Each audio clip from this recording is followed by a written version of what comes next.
वो दुनिया के सबसे धनी व्यक्तियों में से एक हैं और बराक ओबामा जैसे लोग भी उनको अपना रोल मॉडल मानते हैं।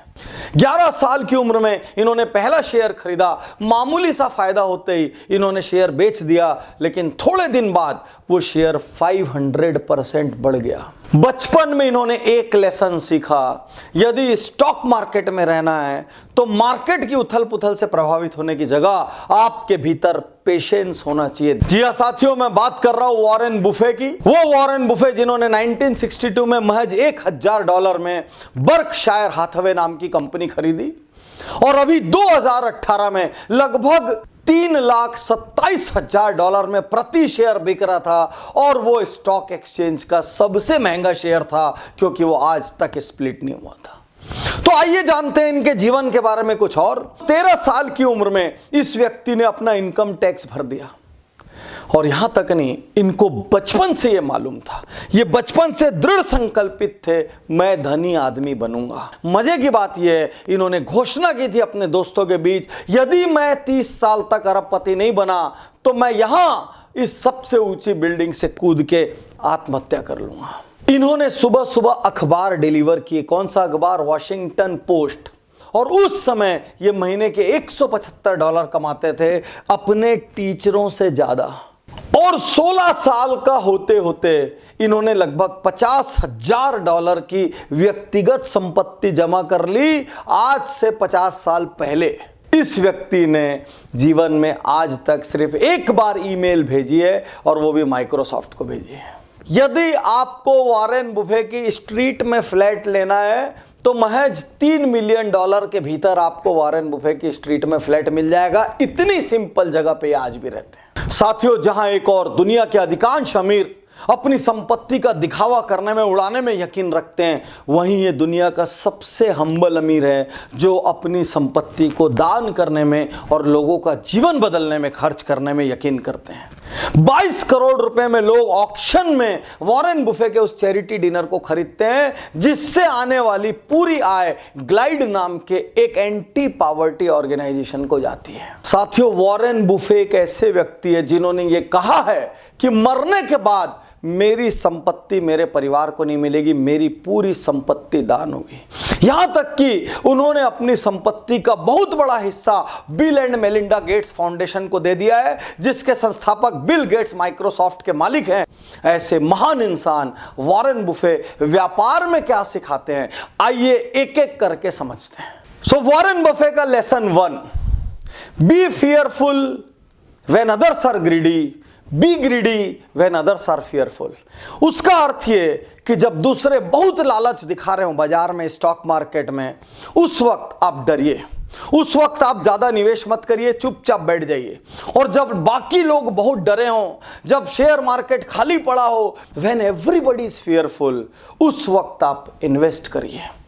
लेसन नंबर 2, वॉरेन बुफे कहते हैं छेद वाली नाव को बार बार रिपेयर करने की जगह नाव बदलना बेहतर है। यदि आपका बिजनेस ब्लीड कर रहा है, यदि आपको दिख रहा है कि वो रेड ओशियन हो चुका है, उसमें मार्जिन्स कम है, धीरे धीरे आप डाउनफॉल की ओर जा रहे हैं, तो सिर्फ रिपेयर करके या इधर की टोपी इधर करके टाइम पास करने की जगह निर्णय लीजिए, चाहे व्यापार बदलिए। तीसरा लेसन, बी पेशेंट। वो कहते हैं अर्निंग का सबसे बड़ा शत्रु क्या है, वेल्थ का सबसे बड़ा शत्रु क्या है? हड़बड़ी और इमोशनल डिसीजंस। वॉरेन बुफे कहते हैं धीरज रखिए, राइट कंपनी को छाटिए, पूरी रिसर्च कीजिए। यदि आपकी रिसर्च राइट है और यदि आपकी कंपनी राइट है तो धीरज आपका सबसे बड़ा हथियार होगा। वॉरेन बुफे का अगला लेसन, वो कहते हैं जिस प्रोडक्ट से आप प्यार करते हैं उस पे दांव मत लगाइए। प्रोडक्ट से प्यार करने के आधार पे इन्वेस्टमेंट का निर्णय नहीं होना चाहिए। जिस कंपनी की टीम काबिल है, जिस कंपनी का सीईओ काबिल है, उस पर निवेश करिए, क्योंकि यदि काबिल सीईओ रहेगा तो एक ऑर्डिनरी प्रोडक्ट को एक्स्ट्रा ऑर्डिनरी बना लेगा, लेकिन यदि नाकाबिल या अंडर परफॉर्मर सीईओ या हेड या डायरेक्टर या एमडी रहेगा तो वो काबिल को नाकाबिल बना देगा और एक्स्ट्रा ऑर्डिनरी को ऑर्डिनरी बना देगा। वॉरेन बुफे का अगला lesson, hang out with people who are better than you.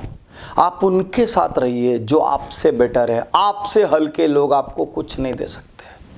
इसीलिए आप सोचिए, वॉरेन बुफे ने आगे बढ़ के बिल गेट्स को कहा मैं आपसे मिलना चाहता हूं। वॉरेन बुफे और बिल गेट्स के बीच महज 30 मिनट की मीटिंग तय हुई और पता है वो कितनी देर बैठे? 10 घंटे।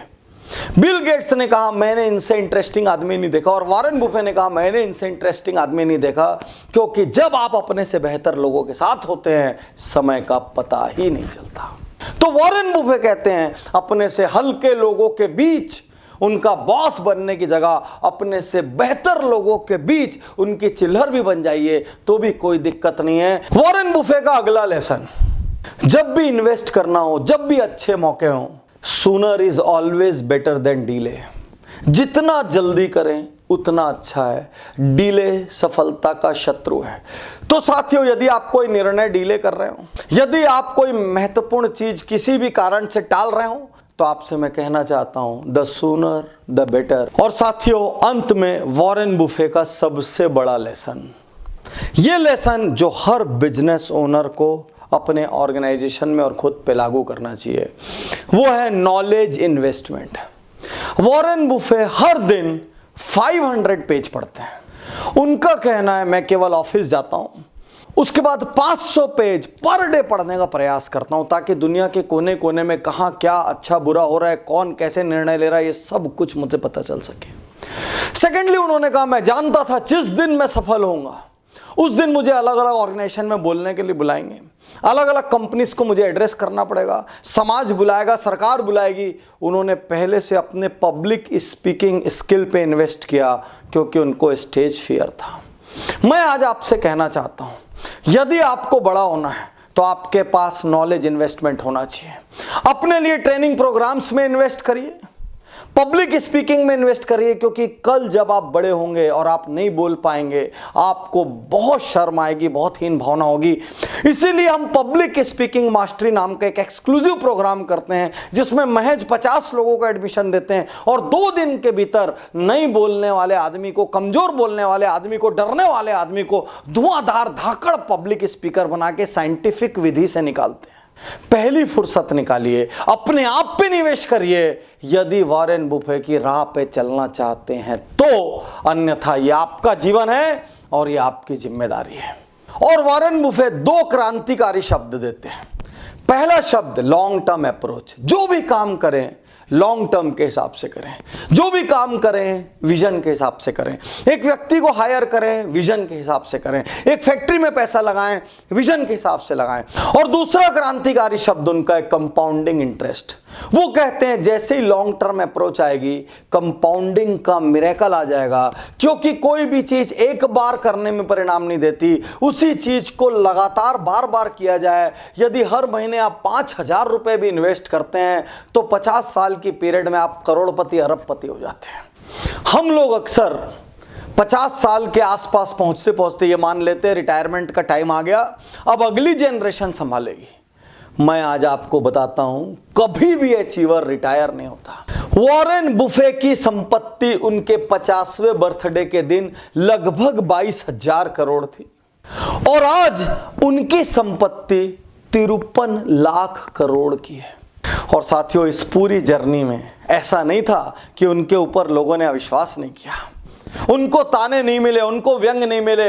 यहां तक कि वॉरेन बुफे के ससुर जी ने उनसे कहा मुझे तुम्हारी फिलॉसफी पे बिल्कुल भरोसा नहीं है और मुझे पूरा डाउट है कि तुम फेल होगे।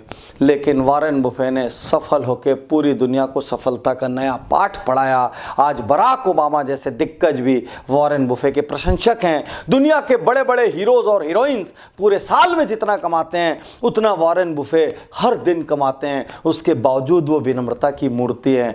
इस अकेले आदमी के जीवन का कुछ हिस्सा भी हम अपने जीवन में उतार पाए तो ये जीवन धन्य हो जाएगा। एक और बात, आपके बच्चे यदि कम उम्र में कोई बड़ा सपना देखें तो अगली बार उनका मजाक मत उड़ाना, उनको प्रेरणा दीजिए और वॉरेन बुफे जैसे दिग्गजों की ऑटोबायोग्राफी पढ़वाइए। शुक्रिया, धन्यवाद।